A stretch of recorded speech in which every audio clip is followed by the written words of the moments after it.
আসসালামু আলাইকুম রহমতুল্লাহি ওবরাকাত। বিসমিল্লাহ, আলহামদুলিল্লাহ, ওসসালাতু ওয়াসসালামু আলা রসুলিল্লাহ। সিরাতুন নবী সাল্লাল্লাহু আলাইহি ওয়াসাল্লাম সিরিজের ধারাবাহিক আয়োজনে ১৬তম পর্বে আপনাদের সবাইকে স্বাগত জানাচ্ছি। গত পর্বে আমরা আলোচনা করেছিলাম হুদাইবিয়ার সন্ধির পর ইসলামের দাওয়াতকে বিশ্বব্যাপী ছড়িয়ে দেওয়ার সেই ঐতিহাসিক উদ্যোগ নিয়ে। আমরা দেখেছিলাম কিভাবে আল্লাহর রাসূল সাল্লাল্লাহু আলাইহি ওয়াসাল্লাম পৃথিবীর পরাক্রমশালী রাজা বাদশাহের কাছে ইসলামের সুমহান বার্তা পৌঁছে দিয়েছিলেন। আজ আমরা সেই ইতিহাসের পাতা থেকে এমন এক অধ্যায়ে প্রবেশ করতে যাচ্ছি যা শুধুমাত্র একটি যুদ্ধ নয়, বরং এটি ঈমানের দৃঢ়তা, শাহাদতের প্রতি ভালোবাসা এবং অসম সাহসিকতায় এক চির অম্লান মহাকাব্য। আজকের পর্বের প্রতিটি মুহূর্ত আমাদের হৃদয়কে নাড়িয়ে দেবে, আমাদের চেতনাকে জাগ্রত করবে। আজ আমরা শুনব মোতার প্রান্তরে সেই অবিশ্বাস্য কাহিনী, যেখানে মাত্র ৩,০০০ মুসলিম সৈন্য মুখোমুখি হয়েছিলেন ২,০০,০০০ সৈন্যের এক বিশাল সমুদ্রের সামনে। এটি এমন এক লড়াইয়ের গল্প যেখানে সেনাপতিরা শহীদ হওয়ার জন্য একে অপরের সাথে প্রতিযোগিতা করেন, যেখানে কর্তৃত বাহু দিয়ে ইসলামের পতাকা সমুন্নত রাখা হয়, যেখানে এক নতুন মহাবীরের উত্থান হয়, যিনি পরবর্তীতে পরিচিত হবেন সাইফুল্লাহ বা আল্লাহর কোষমুক্ত তরবারি নাম। সুতরাং আপনার সমস্ত মনোযোগ একত্রিত করুন।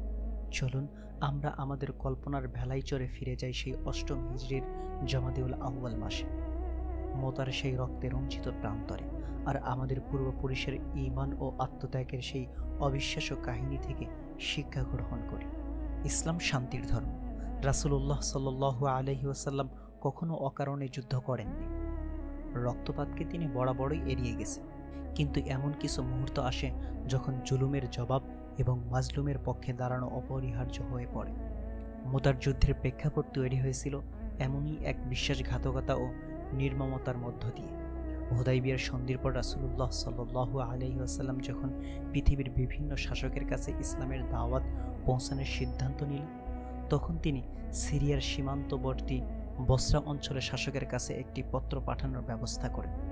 এই গুরুত্বপূর্ণ ও ঝুঁকিপূর্ণ দায়িত্বের জন্য তিনি নির্বাচন করেন তার একজন বিশ্বস্ত সাহাবী হারিস ইবনে উমাইর আল আজদি রাদিয়াল্লাহু তাআলা আনহুকে। হৃদয়ে ঈমানের নূর আর আল্লাহর রাসূল সাল্লাল্লাহু আলাইহি ওয়াসাল্লামের দেওয়া আমানত নিয়ে হারিস রাদিয়াল্লাহু তাআলা আনহু একা একা পথ চলছিলেন। তার লক্ষ্য ছিল বসরার শাসকের কাছে ইসলামের শান্তিবাণী পৌঁছে দেওয়া। তিনি যখন পথিমধ্যে জর্ডানের মোতা নামক স্থানে পৌঁছালেন, তখন এক অপ্রত্যাশিত ও মর্মান্তিক ঘটনার সম্মুখীন হন। সেখানে তাকে আটক করল শোরাহবিল ইবনে আমর আল গাসানি। এই শোরাহবিল ছিল রোমান কাইসার বা সম্রাটের নিযুক্ত এক আরব খ্রিস্টান শাসক, এবং সে ছিল অত্যন্ত অহংকারী এবং নিষ্ঠুর প্রকৃতির। তৎকালীন যুগে আন্তর্জাতিকভাবে একটি অলিখিত নিয়ম প্রচলিত ছিল যে কোনো দেশের দূতকে হত্যা করা যাবে না। দূত অবাধ্য এই নীতি সর্বজন স্বীকৃত ছিল। দূতের নিরাপত্তা দেওয়া ছিল শাসকের নৈতিক ও রাজনৈতিক দায়িত্ব। কিন্তু ক্ষমতার দম্ভে অন্ধ শোরাহবিল সকল প্রকার আন্তর্জাতিক শিষ্টাচার, নৈতিকতা ও মানবিকতাকে পদদলিত করল। সে আল্লাহর রাসূল সাল্লাল্লাহু আলাইহি ওয়াসাল্লামের প্রেরিত দূত একজন নিরস্ত্র ও নিরপরাধ ব্যক্তিকে বন্দী করল এবং নির্মমভাবে তাকে হত্যা করে শহীদ করে ফেলল। এই হৃদয় বিদারক সংবাদ যখন মদিনায় এসে পৌঁছালো, তখন রাসূলুল্লাহ সাল্লাল্লাহু আলাইহি ওয়াসাল্লাম এবং সাহাবা ইকরামের হৃদয়ে গভীর শোক ও তীব্র ক্রোধের আগুন জ্বলে উঠল। এটি কোনো সাধারণ হত্যাকাণ্ড ছিল না, এটি ছিল সরাসরি ইসলাম ও মুসলিম উম্মাহের প্রতি এক চরম অবমাননা। এটি ছিল এক ঔদ্ধত্যপূর্ণ ঘোষণা যে তারা মুসলিমদের অস্তিত্বকে স্বীকার করে না এবং তাদের কোনো অধিকারকে সম্মান করে না। একজন দূতের এই হত্যাকাণ্ড ছিল মূলত যুদ্ধ ঘোষণারই নামান্তর। এই জুলুমের যদি সমুচিত জবাব না দেওয়া হয়, তবে ভবিষ্যতে কোনো মুসলিমই নিরাপদে পথ চলতে পারবে না, ইসলামের সম্মান ও মর্যাদা ভূলুষ্ঠিত হবে। তাই রহমাতুল্লিল আলামিন সাল্লাল্লাহু আলাইহি ওয়াসাল্লাম, যিনি শান্তির বার্তাবাহক, তিনি এবার ন্যায় প্রতিষ্ঠার জন্য এবং ভবিষ্যৎ আগ্রাসন থেকে উম্মাহকে রক্ষা করার জন্য এক চূড়ান্ত সিদ্ধান্ত গ্রহণ করলেন। তিনি এই বর্বরতার জবাব দিতে একটি সেনাবাহিনী প্রস্তুত করার নির্দেশ দিলেন। মোতার যুদ্ধের মঞ্চ এভাবেই প্রস্তুত হলো। অষ্টম হিজরি জমাদিউল আউয়াল মাস। মদিনার অলিগলিতে এক অদ্ভুতপূর্ব চাঞ্চল্য। আল্লাহর রাসূল সাল্লাল্লাহু আলাইহি ওয়াসাল্লামের ডাকে সাড়া দিয়ে মাত্র অল্প কিছুদিনের মধ্যেই ৩,০০০ জনবাজ মুজাহিদ যুদ্ধের জন্য প্রস্তুত হয়ে গেল। এটি ছিল মদিনার বাইরে প্রেরিত সবচাইতে বড় মুসলিম বাহিনী। তাদের চোখে মুখে প্রতিশোধের আগুন নেই, আছে ন্যায়ের প্রতিষ্ঠার দৃঢ় সংকল্প, তাদের অন্তরে শাহাদাতের তামান্না। রাসূলুল্লাহ সাল্লাল্লাহু আলাইহি ওয়াসাল্লাম এই বাহিনীর জন্য এমন এক সেনাপতিত্বের কাঠামো তৈরি করলেন যা ইসলামের ইতিহাসে ছিল এক নজিরবিহীন ঘটনা। তিনি জানতেন এই যুদ্ধ কতটা ভয়াবহ হতে চলছে। তিনি হয়তো আল্লাহর পক্ষ থেকে ইলহাম প্রাপ্ত হয়েছিলেন যে এই সফরে অনেক বড় আত্মত্যাগ প্রয়োজন হবে। তাই তিনি একে একে ৩ জন সেনাপতির নাম ঘোষণা করলেন। তিনি বললেন, এই বাহিনীর প্রধান সেনাপতি হবে আমার অত্যন্ত প্রিয় আমার পালক পুত্র যায়েদ ইবনে হারিসা রাদিয়াল্লাহু তাআলা আনহু। এরপর তিনি ঘোষণা করলেন, যদি জাহিদ শহীদ হয় তবে বাহিনীর পতাকা ধারণ করবে আমার চাচাতো ভাই জাফর ইবনে আবি তালিব রাদিয়াল্লাহু তাআলা আনহু। একটু থেমে তিনি আবার বললেন, যদি জাফরও শহীদ হয় তবে সেনাপতি হবে আব্দুল্লাহ ইবনে রওহা রাদিয়াল্লাহু তাআলা আনহু। এই ঘোষণা শোনার পর উপস্থিত সাহাবীদের অন্তর কেঁপে উঠল। তারা বুঝতে পারলেন কি কঠিন এক পরীক্ষার দিকে তারা এগিয়ে যাচ্ছেন। ৩ জন সেনাপতিকে পরপর মনোনয়ন দেওয়ার অর্থই হলো এই যুদ্ধ থেকে তাদের জীবিত ফিরে আসার সম্ভাবনা অত্যন্ত ক্ষীণ। এরপর এলো সেই অশ্রুসিক্ত বিদায়ের পালা। রাসূলুল্লাহ সাল্লাল্লাহু আলাইহি ওয়াসাল্লাম বাহিরে সানিয়াতুল বিদা নামক স্থান পর্যন্ত পায়ে হেঁটে এগিয়ে গেলেন এই জান্নাতি কাফেলাকে বিদায় জানাতে। তিনি তার প্রিয় সাহাবী, তার প্রিয় সন্তানদের শেষ বিদায় জানাচ্ছেন। তার চোখ অশ্রুজ্জ্বল, কিন্তু তার কণ্ঠ দৃঢ়। তিনি সেনাবাহিনীকে উদ্দেশ্য করে এক কালজয়ী ভাষণ দিলেন, যা কিয়ামত পর্যন্ত সকল মুমিন সেনাবাহিনীর জন্য অনুসরণীয় হয়ে থাকবে। তিনি বললেন, আল্লাহর নামে এবং আল্লাহর পথে যাত্রা শুরু করো। যারা আল্লাহর সাথে কুফরি করে তাদের বিরুদ্ধে লড়াই করবে, কিন্তু মনে রাখবে কখনো বিশ্বাসঘাতকতা করবে না, গনিমতের মাল আত্মসাৎ করবে না, বাড়াবাড়ি করবে না, কোনো নবজাতক শিশুকে হত্যা করবে না, কোনো নারীকে হত্যা করবে না, কোনো অসতিপর বৃদ্ধকে হত্যা করবে না, এবং গির্জায় আশ্রয় নেওয়া কোনো পাদ্রী বা সন্ন্যাসীকেও হত্যা করবে না, কোনো ফলবান বৃক্ষ কাটবে না এবং কোনো ঘরবাড়িও ধ্বংস করবে না। সুবহানাল্লাহ। এটি কোনো রাজ্য দখলের উন্মত্ততা নয়, এটি ক্ষমতার লোভ নয়, এটি হলো ন্যায়ের জন্য যুদ্ধ, যার প্রতিটি পরতে রয়েছে মানবিকতা ও নৈতিকতা সর্বোচ্চ দৃষ্টান্ত। এই উপদেশ বুকে ধারণ করে ৩,০০০ শহীদের কাফেলা এগিয়ে চলল মোতার প্রান্তরের দিকে, যেখানে তাদের জন্য অপেক্ষা করছিল এক অসম ও মহাকাব্যিক লড়াই। মুসলিম বাহিনী দীর্ঘ ও কঠিন পথ পাড়ি দিয়ে সিরিয়াল মাআন নামক স্থানে পৌঁছাল। সেখানে শিবির স্থাপন করে তারা প্রতিপক্ষের শক্তি ও অবস্থান সম্পর্কে তথ্য সংগ্রহের জন্য লোক পাঠালেন। কিছুক্ষণ পর যে সংবাদ এলো তা ছিল অবিশ্বাস্য, অকল্পনীয় এবং যে কোনো সাধারণ মানুষের মনোবল ভেঙে দেওয়ার জন্য যথেষ্ট। তারা জানতে পারলেন রোম সম্রাট হিরাক্লিয়াস মুসলিমদের এই অগ্রযাত্রার খবর পেয়ে অহংকারে উন্মত্ত হয়ে উঠেছে। সে ১,০০,০০০ প্রশিক্ষিত রোমান সৈন্যের এক বিশাল বাহিনী প্রস্তুত করেছে। এখানেই শেষ নয়, তার অনুগত লাখম, জুজাম, বাহারা ও বালি প্রভৃতি আরব খ্রিস্টান গোত্রগুলো থেকে আরও ১,০০,০০০ যোদ্ধা এসে তার সাথে যোগ দিয়েছে। অর্থাৎ সব মিলিয়ে ২,০০,০০০ সৈন্যের এক বিশাল সাগর মুসলিম বাহিনীর জন্য অপেক্ষা করছে। এই সংবাদ শুনে মুসলিম শিবিরে স্বাভাবিকভাবেই গভীর চিন্তার ছায়া নেমে এলো। এই অসম শক্তির বিরুদ্ধে যুদ্ধ করা কি বিচক্ষণতার পরিচয় হবে? এটা তো সরাসরি আত্মহত্যার সামিল। বাহিনীর সিনিয়র সাহাবীরা পরামর্শের জন্য বসলেন। কেউ কেউ মত দিলেন, আমরা রাসূলুল্লাহ সাল্লাল্লাহু আলাইহি ওয়াসাল্লামকে পত্র লিখে পুরো পরিস্থিতি জানাই। হয় তিনি আরও সৈন্য পাঠিয়ে আমাদের সাহায্য করবেন, অথবা অন্য কোনো নির্দেশনা দিবেন। তার নির্দেশ ছাড়া এমন নিশ্চিত ধ্বংসের মুখে ঝাঁপিয়ে পড়া ঠিক হবে না। এই প্রস্তাবটি ছিল খুবই যৌক্তিক এবং কৌশলগতভাবে সঠিক। মুসলিম বাহিনী ২ দিন পর্যন্ত মাআন-এ অবস্থান করে এই বিষয়ে পরামর্শ করতে থাকল। যখন বাহিনীর মনোবল কিছুটা দোদুল্যমান, যখন যুক্তির কাছে ঈমানের পরীক্ষা চলছিল, ঠিক সেই সংকটময় মুহূর্তে ঈমানের তেজে বলীয়ান হয়ে উঠে দাঁড়ালেন তৃতীয় সেনাপতি, জান্নাতের জন্য ব্যাকুল কবি হযরত আব্দুল্লাহ ইবনে রওহা রাদিয়াল্লাহু তাআলা আনহু। তিনি এক জ্বালাময়ী ও ঈমানদীপ্ত ভাষণ দিলেন, যা ইতিহাসের পাতায় স্বর্ণাক্ষরে লেখা রয়েছে। তিনি বজ্রকণ্ঠে বলে উঠলেন, হে আমার কওম, আল্লাহর কসম, তোমরা এখন যা অপছন্দ করছো, অর্থাৎ মৃত্যুকে ভয় পাচ্ছ, তোমরা তো সেই শাহাদতের তামান্না নিয়ে নিজেদের ঘর থেকে বের হয়েছিলে। আমরা মানুষের সাথে লড়াই করার জন্য সংখ্যার ওপর নির্ভর করি না, অস্ত্রের শক্তির ওপর নির্ভর করি না। আমরা লড়াই করি কেবল এই একটি দিনের জন্য, যে দিন দিয়ে আল্লাহ আমাদের সম্মানিত করেছেন। সুতরাং এগিয়ে চলো।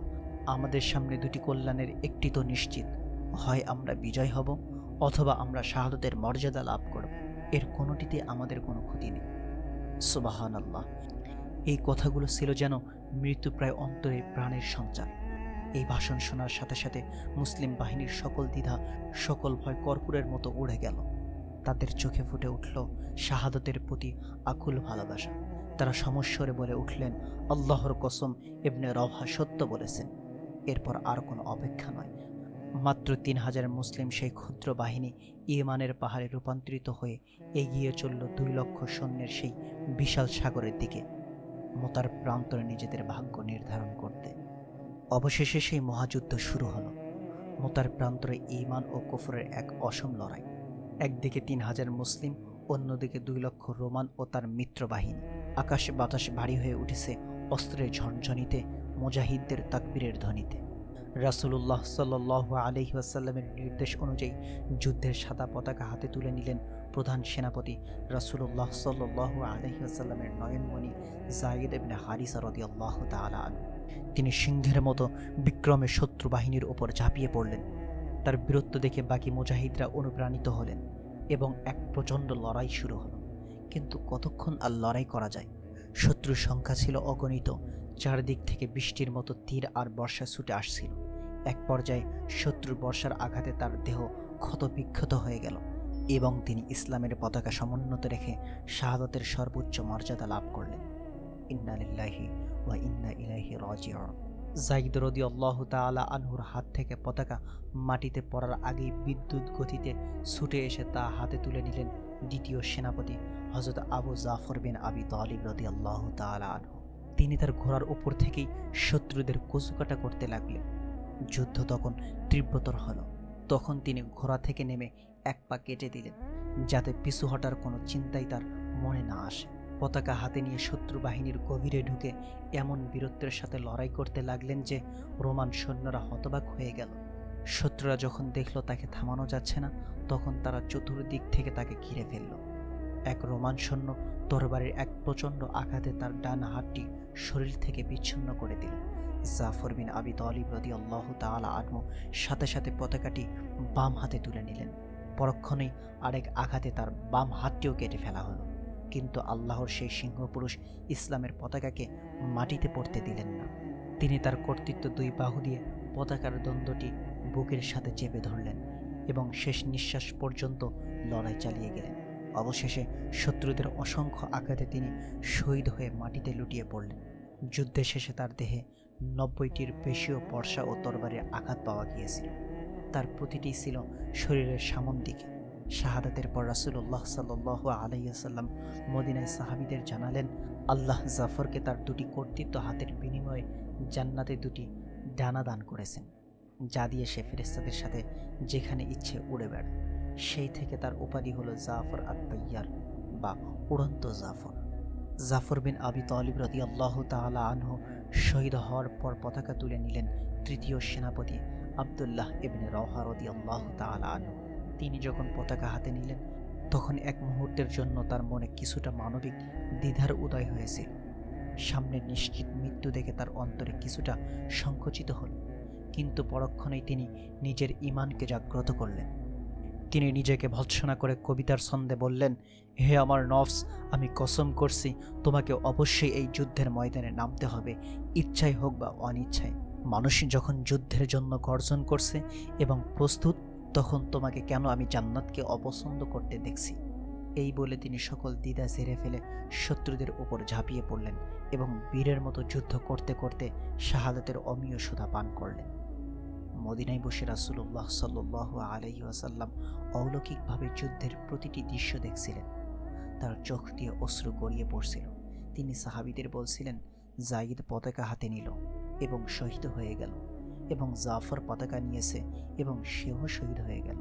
এখন আব্দুল্লাহ ইবনে রওহা পতাকা নিয়েছে এবং সেও শহীদ হয়ে গিয়েছে। কথা বলতে বলতে তার 2 চোখ বেয়ে অঝরে অশ্রু ঝরছিল। তিনজন নির্ধারিত সেনাপতি যখন শহীদ হয়ে গেলেন, তখন মুসলিম বাহিনীর নেতৃত্ব শূন্য ও বিপর্যস্ত হয়ে পড়ার উপক্রম হল। যুদ্ধের পতাকা মাটিতে পড়ে গিয়েছিল।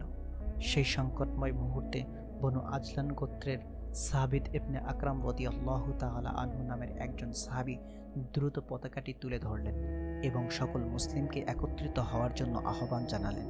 এরপর তিনি নব্য ইসলাম গ্রহণকারী কিন্তু আরবের সর্বকালের অন্যতম শ্রেষ্ঠ যোদ্ধা হযরত খালিদ বিন ওয়ালিদ রাদিয়াল্লাহু তাআলা আনহুর কাছে গিয়ে বললেন, হে আবু সুলাইমান, আপনি এই পতাকা গ্রহণ করুন। খালিদ বিন ওয়ালিদ রাদিয়াল্লাহু তাআলা আনহু প্রথমে বিনয়ের সাথে অস্বীকৃতি জানালেন, কিন্তু যখন সকল সাহাবী তাকে সেনাপতি হিসেবে মেনে নিলেন, তখন তিনি এই গুরুদায়িত্ব গ্রহণ করলেন। খালিদ বিন ওয়ালিদ রাদিয়াল্লাহু তাআলা আনহু দায়িত্ব নিয়েই বুঝতে পারলেন, এই মুহূর্তে যুদ্ধ চালিয়ে যাওয়া মানে আত্মহত্যা করা। তার প্রধান লক্ষ্য ছিল মুসলিম বাহিনীকে এই মৃত্যু ফাঁদ থেকে নিরাপদে বের করে আনা। তিনি এমন এক অবিশ্বাস্য রণকৌশল অবলম্বন করলেন যা যুদ্ধের ইতিহাসের এক নতুন অধ্যায় রচনা করে।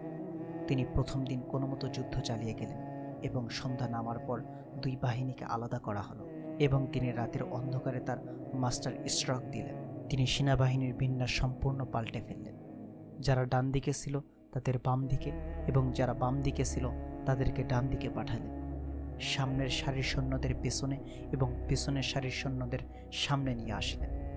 পরের দিন সকালে মুসলিম বাহিনী যখন নতুন বিন্যাসে ময়দানে নামল, তখন রোমানরা ভাবল, এ তো সব নতুন চেহারা, নিশ্চয়ই মদিনা থেকে বিশাল এক সাহায্যকারী বাহিনী এসে এদের সাথে যোগ দিয়েছে। এইভাবে তাদের মনোবল ভেঙে গেল এবং তারা ভয় পেয়ে আক্রমণ করতে ইতস্ত করতে লাগলো।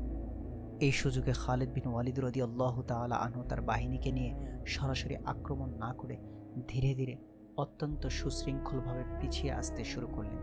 তিনি এমনভাবে পশ্চাৎপসরণ করলেন যে শত্রুরা ভাবল মুসলিমরা হয়তো তাদের কোনো ফাঁদে ফেলার জন্য পিছু হটে যাচ্ছে, তাই তারা ধাওয়া করার সাহস করল না। এভাবেই খালিদ বিন ওয়ালিদ রাদিয়াল্লাহু তাআলা আনহু তার অসামান্য প্রজ্ঞা দিয়ে প্রায় কোনো ক্ষয়ক্ষতি ছাড়াই নিরাপদে উদ্ধার করে আনলেন। এই যুদ্ধে মাত্র 12 জন সাহাবী শহীদ হয়েছিল, কিন্তু তারা 2 লক্ষ সৈন্যের বিশাল অহংকারকে ধুলোয় মিশে দিয়েছিল। খালিদ বিন ওয়ালিদ রাদিয়াল্লাহু তাআলা আনহু এর এই বীরত্ব মুগ্ধ হয়ে রাসূলুল্লাহ সাল্লাল্লাহু আলাইহি ওয়াসাল্লাম তাকে উপাধি দিয়েছিলেন সাইফুল্লাহ, অর্থাৎ আল্লাহর কোষমুক্ত তরবারি। মোতার যুদ্ধ ছিল হযরত খালিদ বিন ওয়ালিদ রাদিয়াল্লাহু তাআলা আনহুর কিংবদন্তি হয়ে ওঠার প্রথম অধ্যায়। আজকের আলোচিত এই মহাকাব্যিক ঘটনা থেকে আমাদের জন্য রয়েছে অসংখ্য শিক্ষা। মোতার যুদ্ধ আমাদের চোখে আঙ্গুল দিয়ে দেখিয়ে দেয় যে একজন মুমিনের আসল শক্তি তার সংখ্যা বা অস্ত্র নয়, বরং তার ঈমান এবং আল্লাহর উপর তাওয়াক্কুল। 3000 সাহাবী 2 লক্ষ সৈন্যের বিরুদ্ধে দাঁড়িয়েছিল শুধুমাত্র ঈমানের জোরে। সাহাবায়ে কেরাম মৃত্যুকে ভয় পেতেন, বরং তারা শাহাদাতের জন্য প্রতিযোগিতা করতেন। জাফর বিন আবি তালিব রাদিয়াল্লাহু তাআলা আনহু এবং আব্দুল্লাহ ইবনে রওহা রাদিয়াল্লাহু তাআলা আনহু এর জীবন আমাদের শেখায় যে আল্লাহর পথে জীবন বিলিয়ে দেওয়াই হলো মুমিনের জন্য সর্বোচ্চ সফলতা। রাসূলুল্লাহ সাল্লাল্লাহু আলাইহি ওয়াসাল্লামের নির্ধারিত 3 জন সেনাপতির প্রতি সাহাবীদের পর্যায়ক্রমিক আনুগত্য ছিল এক অনন্য নজির। সংকটময় মুহূর্তেও তারা নেতৃত্বের নির্দেশনা মেনে চলেছেন, যা একটি সুশৃঙ্খল উম্মাহের পরিচয় বহন করে। হযরত খালিদ বিন ওয়ালিদ রাদিয়াল্লাহু তাআলা আনহু আমাদের শিখিয়েছেন যে আবেগ দিয়ে নয়, প্রজ্ঞা কৌশল দিয়ে পরিস্থিতি মোকাবেলা করতে হয়। প্রয়োজনে বিজয় অর্জন করার চেয়ে বাহিনীকে রক্ষা করা বেশি গুরুত্বপূর্ণ হতে পারে। তার কৌশলগত পশ্চাৎপসরণ ছিল একটি বিজয় অর্জনের চেয়েও কঠিন ও প্রশংসনীয় কাজ। মদিনায় বসে রাসূলুল্লাহ সাল্লাল্লাহু আলাইহি ওয়াসাল্লাম এর যুদ্ধের ধারাভাষ্য দেওয়া এবং জাফর বিন আবি তালিব রাদিয়াল্লাহু তাআলা আনহুকে জান্নাতের ডানা দান করার সংবাদ দেওয়াই প্রমাণ করে যে আল্লাহর সাহায্য মুমিনদের জন্য সব সময় থাকে, যদিও আমরা তা খালি চোখে দেখতে পাই না। প্রিয় দ্বীনী ভাইয়েরা, মুতার যুদ্ধ ছিল মুসলিম উম্মাহের জন্য এক কঠিন পরীক্ষা, কিন্তু এই পরীক্ষায় তাদের ঈমানকে আরও মজবুত করে দিয়েছিল। এই যুদ্ধ রোমান সাম্রাজ্যের অহংকারী বুকে এমন এক কাঁপুনি ধরে দিয়েছিল যে তারা বুঝতে পেরেছিল আরবের এই নতুন শক্তিকে উপেক্ষা করার কোনো সুযোগ নেই। আল্লাহ তার সকল শহীদকে জান্নাতুল ফেরদাউসের সর্বোচ্চ মাকাম দান করুন এবং আমাদেরও তাদের ঈমান, সাহস ও শাহাদাতের তামান্না অন্তরে ধারণ করার তৌফিক দান করুন। আজকের মতো আমাদের আলোচনা এখানেই শেষ করছি, কিন্তু সিরাতের সফর এখনও শেষ হয়নি। আগামী পর্ব অর্থাৎ 17তম পর্বে আমরা এমন এক অধ্যায়ের দিকে যাত্রা করব যা ইসলামের ইতিহাসে সর্বশ্রেষ্ঠ এবং সবচেয়ে আনন্দঘন মুহূর্তগুলোর একটি। আগামী পর্বে আমরা আলোচনা করব মক্কা বিজয় নিয়ে। আমরা দেখব কিভাবে কুরাইশরা হুদাইবিয়ার সন্ধি ভঙ্গ করে নিজেদের পতনকে নিজেরাই ডেকে নিয়ে এসেছিল। আমরা দেখব কিভাবে আল্লাহ রাসূল সাল্লাল্লাহু আলাইহি ওয়াসাল্লাম 10,000 সাহাবীর এক জান্নাতি কাফেলা নিয়ে রক্তপাতহীনভাবে তার প্রিয় জন্মভূমি মক্কা বিজয় হিসাবে প্রবেশ করেছেন। আমরা সাক্ষী হব ইতিহাসের সর্বশ্রেষ্ঠ ক্ষমার সেই অভূতপূর্ব দৃশ্যের, যেখানে বছরের পর বছর ধরে অত্যাচার করা শত্রুদের তিনি এক মুহূর্তেই ক্ষমা করে দিচ্ছেন। আমরা শুনব কিভাবে আল্লাহর ঘর কাবাকে 360টি মূর্তি থেকে পবিত্র করা হচ্ছে এবং মক্কার আকাশে বাতাসে লা ইলাহা ইল্লাল্লাহ এর সুমধুর ধ্বনি প্রতিধ্বনিত হচ্ছে। আগামী পর্বটি হবে বিজয়, ক্ষমা এবং আল্লাহর সাহায্যের এক মহাকাব্য। সেই পর্ব শোনার জন্য আমন্ত্রণ জানিয়ে এখানেই বিদায় নিচ্ছি। আসসালামু আলাইকুম ওয়া রাহমাতুল্লাহি ওয়া বারাকাতুহু।